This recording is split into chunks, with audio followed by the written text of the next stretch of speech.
जय हिंद फ्रेंड्स, कैसे हो आप लोग? आई होप अच्छे होंगे। तो अभी तक हमने क्वेश्चंस देखे थे सदिश बीजगणित के। आज हम उनके आगे क्वेश्चंस कंटिन्यू करेंगे, उनके आगे और क्वेश्चन देखेंगे कि और कैसे क्वेश्चंस हो सकते हैं। तो हमारा सबसे पहले क्वेश्चन है यहाँ पर कि ABCDEF एक समषटभुज है। ठीक है, तो AB तो सिद्ध करना है AB plus AC plus AD plus AE plus AF is equal to 3AD, ये हमें सिद्ध करना है। तो ठीक है, स्टार्ट करते हैं। तो स्टार्ट करने से पहले जो भी न्यू लोग हैं, सबसे पहले पुरानी वीडियोस जो चैनल पे है वो देख ले, ताकि आप क्लियर हो जाए, क्योंकि हम यहाँ पर यूज करेंगे सदिश योग का त्रिभुज नियम, सहचरी नियम, ऐसे क्वेश्चंस में ये यूज होने वाले हैं। तो जब तक आप बेसिक आप नहीं देखोगे तो आपको समझ में नहीं आएगा, इसलिए मेरी रिक्वेस्ट है कि पहले वो वीडियो देख ले ताकि आपको और अच्छे से क्लियर हो जाए। ठीक है, तो स्टार्ट करते हैं हम कि हमारे पास ABCDEF एक समषटभुज है। सबसे पहले हमारा काम होगा कि एक समषटभुज बोला है तो हम समषटभुज प्लॉट कर ले, ड्रॉ कर ले, बना ले। ठीक है, तो हम यहाँ एक समषटभुज बनाते हैं।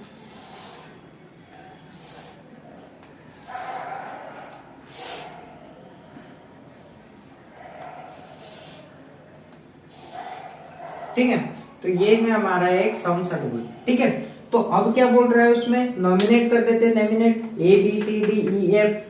तो यहां से ले लेते हैं ABCDE और F। समषटभुज का मतलब क्या होता है? समषटभुज मतलब होता है कि समषटभुज 6 की 6 भुजा समान बराबर है, 6 की 6 भुजा उसकी समान है। ठीक है, आएगा समझ में। इसके बाद हमें जो जो बोला है हम वो देख लेते हैं। AB बोला है, मतलब ये हम AB कर दिया हमने। AC बोला है तो ये AC कर दिया हमने। AD बोला है तो ये AD कर दिया हमने। AE बोला है तो ये AE कर दिया हमने। ठीक है, उसके बाद AF बोला है तो ये AF, ये इसकी डायरेक्शन ये होगी। ठीक है, तो हमने जो जो हमें यहाँ बोला गया है वो सारे हमने एरो लगा दिए, दिशाएं दे दी, डायरेक्शन लगा दिया है। ठीक है, अब बारी इसको आगे सॉल्व करने की। तो हम इसको कहाँ से सॉल्व करेंगे, कैसे सॉल्व कर सकते हैं, तो हम देखते हैं इसको। सबसे पहले तो यहाँ त्रिभुज नियम हमें लगाना पड़ेगा। ठीक है, सबसे पहले हम देखेंगे कि हमें चाहिए क्या क्या। AB AC AD AE AF। ठीक है, AB AC AD AE AF, इतनी क्वांटिटी, इतने सदिश हमें चाहिए। तो हम यहाँ देखते हैं, अगर ये त्रिभुज की बात करें हम ABC की, तो हमें यहाँ से क्या क्या मिल जाएगा। इसमें जो जो है उसमें से हमें यहाँ से AB और AC मिल जाएगा। क्या मिल जाएगा? तो हम वो त्रिभुज पहले ले लेते हैं। अब अगर यहाँ सदिश योग का त्रिभुज नियम लगाना है तो इसकी डायरेक्शन हमें ये लेना पड़ेगा। ठीक है, तो हम क्या लेते हैं कि त्रिभुज ABC में सदिश योग के त्रिभुज नियम से, सदिश योग के त्रिभुज नियम से क्या हो जाएगा? सदिश योग के त्रिभुज नियम से क्या हो जाएगा? यहाँ पर AB plus BC is equal to AC। ठीक है, AB plus BC is equal to AC। AB plus BC is equal to AC। ठीक है, अब हमने यहाँ ला लिया। अब आप देख सकते हैं कि यहाँ पर इक्वल में AC आ रहा है। ठीक है, यहाँ इक्वल में क्या आ रहा है? AC आ रहा है। बट हमें इधर जो इक्वल में चाहिए AD चाहिए। यहाँ से इनमें से किसी के भी पास कोई भी AD है कि हमारे पास नहीं है। तो हम क्या, जब इसको आगे सॉल्व करेंगे, ये मैंने आपको केवल बताने के लिए लिखा है कि अगर ऐसा करें तो क्या होगा। तो यहाँ AD नहीं आ रहा है, इसका मतलब अगर हम इसको सॉल्व करेंगे तो आंसर ऑब्वियसली आएगा, बट हमें बहुत हार्ड पड़ेगा या कठिन जाएगा। इसलिए हम क्या ऐसा कर सकते हैं कि AD वाले त्रिभुज लेके इसको सॉल्व कर सकते हैं। कैसे करेंगे इसको सॉल्व? तो हम देखते हैं। सबसे पहले देखिए, सबसे पहले हम देख रहे हैं कि ये ACD एक त्रिभुज हमें ये मिल रहा है, एक त्रिभुज हमें ये मिल रहा है। ठीक है, तो हम देखते हैं कि ये दोनों त्रिभुज से ACD, यहाँ एरो किधर लगाना पड़ेगा? इधर। तो त्रिभुज ACD में सदिश योग के त्रिभुज नियम से क्या हो जाएगा? AC plus CD, vector AC plus CD बराबर AD। इतना क्लियर हुआ आपको? ठीक है, इसके बाद हमारे पास एक एडी आ गया। देखिए यहाँ पर एडी आ रहा है, इसका मतलब हम आगे क्वेश्चन सॉल्व करेंगे तो हमें इजी होगा। ठीक है, इसके बाद एक और त्रिभुज है हमारे पास ADE में, इसकी डायरेक्शन इधर है, इसकी डायरेक्शन इधर, तो हमें इसकी डायरेक्शन या तो ये लेना पड़ेगा या तो ये लेना पड़ेगा, हम कुछ भी ले सकते हैं। ठीक है, ये ले लिया तो हमारे पास क्या आ जाएगा, AE प्लस ED। तो त्रिभुज AED में सदिश योग के त्रिभुज नियम से क्या हो जाएगा, AE plus ED, AE plus ED बराबरी से AE प्लस ED बराबरी से क्या हो जाएगा, AD। ठीक है, इक्वेशन नंबर 2। अब हम यहाँ देख रहे हैं कि एक AD हमारे पास ऑलरेडी है यहाँ पे, उसके बाद हमारे पास AC और CD है। तो क्या यहाँ पर AC और CD आपको दिखाई दे रहे हैं? नहीं दे रहे हैं। एक AC है यहाँ पर, है ना, AC है इसमें से एक, और एक CD है यहाँ पर नहीं है। सबसे पहले तो हम इसको लिख लेते हैं ताकि हमें और अच्छे से क्लियर हो जाए। तो AB plus AC plus AD, एक काम करते हैं AD को लास्ट में लिख लेंगे, AE plus AF plus AD हमारा एक बच गया। ठीक है, ये हमारा लेफ्ट हैंड साइड है। ठीक है, ये हमारा LHS है, तो हमने ये लिख लिया। अब हम देखते हैं कि CD को हम इनमें से किसी के फॉर्म में चेंज कर सकते हैं, किसी और सदिश के रूप में चेंज कर सकते हैं क्या? हाँ, देखिए CD है हमारे पास यहाँ पर CD, तो CD को क्या लिख सकते हैं, CD की डायरेक्शन और AF की डायरेक्शन देखिए सेम है। ठीक है, ये और ये दोनों की डायरेक्शन सेम है। मैंने पहले ही बताया सम षटभुज है, इसका मतलब सारी भुजा आपस में इक्वल है। ठीक है, तो यहाँ CD और AF दोनों की दिशा भी एक ही है और दोनों का परिमाण भी सेम है, मतलब दोनों एक ही बराबर है दोनों, और दोनों की दिशा भी एक है। इसका मतलब क्या हम यहाँ पर CD बराबरी से AF पुट कर सकते हैं क्या? आई बात समझ में? तो हम CD की जगह यहाँ AF लिख देते हैं, तो हमारे पास क्या है यहाँ AC प्लस क्या है हमारे पास AF। CD की जगह क्या लिख सकते हैं हम, सॉरी काम गया हमारा, ये CD की जगह क्या लिख सकते हैं हम, AF। तो क्या ये हमारा समीकरण ऐसा हो जाएगा, क्या हम इसको AF लिख सकते हैं? हम इसको कहाँ लिखते हैं, काम करते हैं यहाँ लिख देते हैं। ठीक है, CD बराबर AF है, तो हम क्या लिख सकते हैं यहाँ पर, ये समीकरण को AC प्लस AF बराबर AD ऐसा लिख सकते हैं क्या? हम इक्वेशन नंबर 3 दे देते हैं, ऐसा लिख सकते हैं। उसके बाद हम यहाँ देख रहे हैं कि हमारे पास AE है पर ED है क्या यहाँ पे कहीं, तो ED को क्या लिख सकते हैं हम? तो हम यहाँ देख रहे हैं कि ED की डायरेक्शन भी ये है, AB की डायरेक्शन भी ये है, मतलब AB जहां कहीं भी होगा उसकी जगह, सॉरी ED जहां कहीं भी होगा उसकी जगह AB लिख सकते हैं क्या? हाँ लिख सकते हैं। तो हम यहाँ क्या लिखेंगे, चूंकि AB बराबर है किसके, ED के, ये लिख सकते हैं। तो इक्वेशन 4 आ जाएंगे हमारे पास क्या, AE प्लस AB बराबर AB। इतना क्लियर हुआ क्या आपको? ठीक है, इसके बाद हमें कुछ नहीं करना है, बस ये वैल्यू पुट करना है यहाँ पर। तो हम सबसे पहले LHS लेफ्ट हैंड साइड ले लेते हैं, तो क्या है AB plus AC plus AD। ठीक है, तो हम यहाँ क्या लिख सकते हैं, ये एक काम करते हैं, इन दोनों को ऐड कर देते हैं पहले, या डायरेक्ट वैल्यू पुट कर सकते हैं। हम यहाँ देखते हैं AB plus AC plus AD plus AE plus AF। इतना क्लियर हुआ? उसके बाद हम देख रहे हैं कि AC धन AF, AC और AF इन दोनों को अगर प्लस कर दिया जाए तो क्या हमारे पास AD आ जाएगा? आ जाएगा।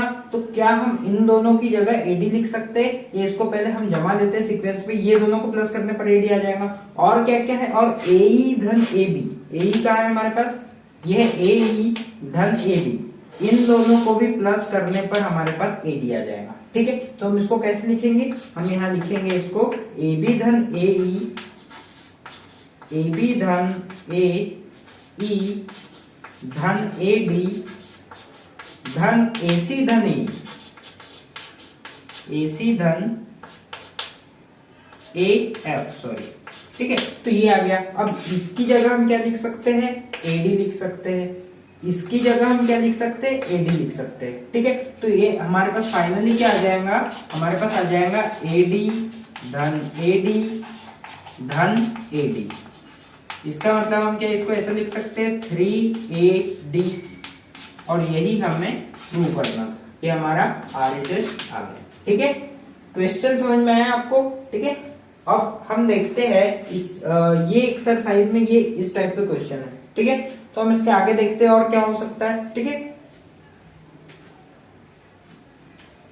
तो इसके आगे के क्वेश्चंस और किस टाइप के हैं, तो ये एक्सरसाइज में इस टाइप के क्वेश्चंस हमने देखे। अब जो नेक्स्ट एक्सरसाइज है हमारी, वो किन पर बेस्ड है, कौन से फॉर्मूले होने वाले हैं, तो वो हम एक बार देख लेते हैं। सबसे पहले आपको जैसे कि पहले भी बताया गया था और अभी भी जैसे कि आपको मालूम है कि संरेख क्या होता है।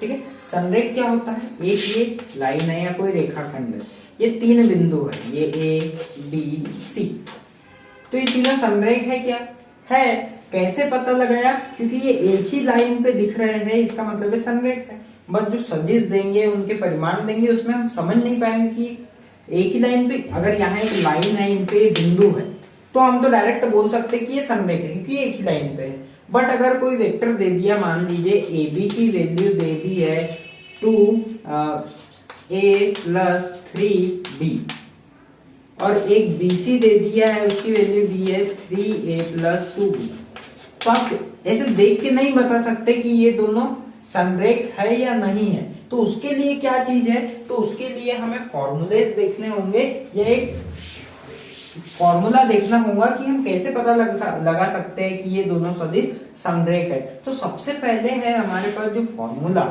वो है कि वेक्टर A बराबरी से M वेक्टर B।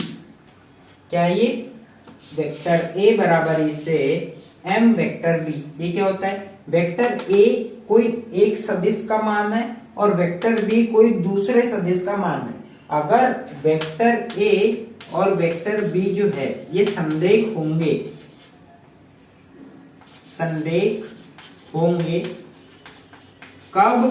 कब संरेख होंगे, जब वेक्टर A बराबरी से M वेक्टर B। अब यहाँ पर M क्या है, M जो है वो अदिश राशि है। अदिश मतलब कोई भी नंबर हो सकता है, 1 2 4 10 15 ऋण 1 ऋण 2, ऐसे कुछ भी नंबर हो सकता है, उसको अदिश राशि बोल सकते हैं। ठीक है, तो यहाँ पर कोई भी नंबर होगा तो M की जगह कोई भी नंबर आएगा और वेक्टर A बराबर से M वेक्टर B होगा। इतना आपको क्लियर हुआ क्या। आगे हम जो क्वेश्चंस देखेंगे उसमें इसका यूज होगा, तो आपको पूरी तरीके से समझ में आ जाएगा कि किस टाइप से इसका यूज करना है। ठीक है, तो हम एक क्वेश्चन देख लेते हैं, इससे बेस्ड एक क्वेश्चन देख लेते हैं, तो उससे आपको और क्लियर हो जाएगा। ठीक है, और इससे पहले एक बात, जैसे कि मान लीजिए 2 कोई बिंदु है। ठीक है, ये इसको ऐसे डायरेक्ट समझते हैं। ठीक है, क्या समझेंगे कि मान लीजिए एक पॉइंट A दे दिया है, B दे दिया। ठीक है, A और B कोई पॉइंट है, A की वैल्यू है वेक्टर A और B की वैल्यू है वेक्टर B। ठीक है, अब हमको निकालना है वेक्टर AB, तो वेक्टर AB कैसे निकालेंगे, हमको फाइंड करना है वेक्टर AB।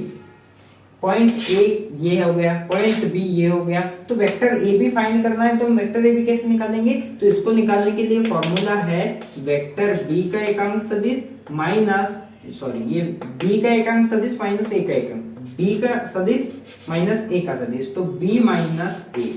B का एकांक सदिश क्या है, यहाँ पर B है, A का एकांक सदिश क्या है, A है, तो इसका मतलब इसकी वैल्यू क्या हो जाएंगी, B माइनस A। तो इस टाइप से हम कोई पॉइंट दिया है तो उनके रिस्पेक्ट में हम सदिश की जो परिमाण है वो निकाल सकते हैं, उसकी वैल्यू निकाल सकते हैं। ठीक है, अभी हम क्वेश्चन देख लेते हैं ताकि हमें और अच्छे से क्लियर हो जाए। ठीक है, तो क्वेश्चन क्या है हमारे पास, क्वेश्चन ये है कि वो बोल रहा है कि सिद्ध करो कि बिंदु A, B और C संरेख है जिनकी स्थिति सदिश क्रमशः -2 वेक्टर A प्लस 3B। एक मिनट में लिख लेता हूं। ठीक है, ABC 3 पॉइंट दे दिए, A B C। ठीक है, A की वैल्यू क्या दे दी है हमको, -2A plus 3b plus 5c। ठीक है। और सेकेंड है हमारा a plus 2b plus 3c, a plus 2b plus 3c। ठीक है। 7a minus c, 7a minus c। ठीक है। तो ये तीन हमारे पास जो बिंदु है वो दे दिए है, तो हमें इनको प्रूव करना है कि ये जो है ये तीनों बिंदु एक संरेख है, एक ही लाइन पर है। तो कैसे प्रूव करेंगे, मैंने बताया a is equal to mb। ये कंडीशन हमें लाना पड़ेगा ताकि हम प्रूव कर पाए कि ये कौन से सदिश है, सॉरी ये बिंदु जो है ये संरेख है। ठीक है। तो हम क्या करते हैं, सबसे पहले जैसे मैंने अभी बताया यहाँ AB की वेक्टर AB की सदिश AB की मान BC का मान, तो हम AB का जो मान निकालेंगे वो कैसे निकालेंगे, AB का जो मान निकालेंगे वो ऐसे निकलेगा जैसे मैंने अभी थोड़ी देर पहले बताया कि B का स्थिति सदिश, B का स्थिति सदिश ऋण A का स्थिति सदिश, B का स्थिति सदिश ऋण A का स्थिति सदिश। ठीक है। ये B का स्थिति सदिश माइनस A का स्थिति सदिश A भी हो जाएगा। आई बात समझ में। B का स्थिति सदिश है हमारे पास vector A plus 2B plus 3C। ठीक है। उसके बाद B का स्थिति सदिश ऋण A का स्थिति सदिश क्या है, A का है minus 2A plus 3B, sorry यहाँ वेक्टर 3B प्लस 5C। ये B का स्थिति A का स्थिति सदिश है।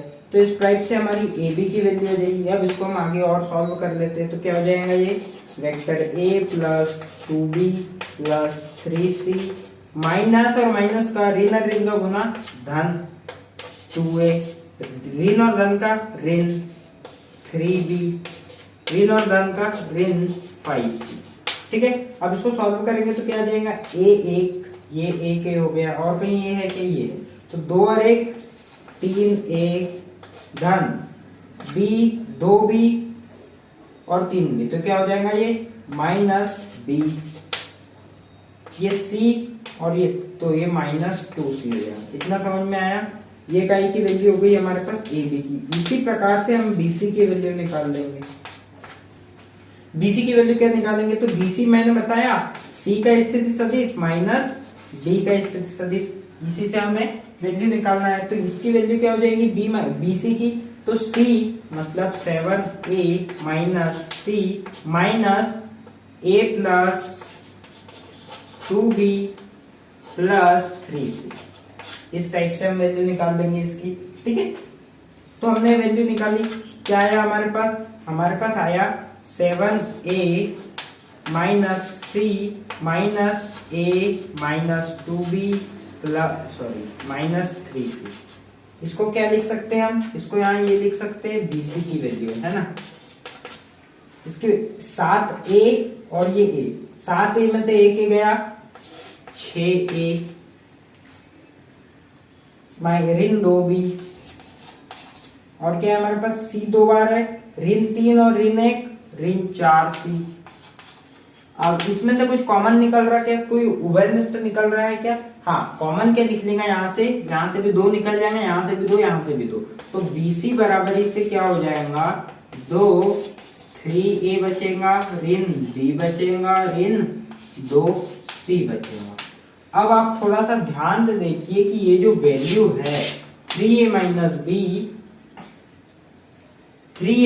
B माइनस 2C, ये कई की वैल्यू है 3A minus B minus 2C। जो वैल्यू आई है हमारे पास वो AB की value, 3A minus B minus 2C AB की वैल्यू है। इसका मतलब क्या, हम ऐसा लिख सकते हैं BC बराबर 2AB।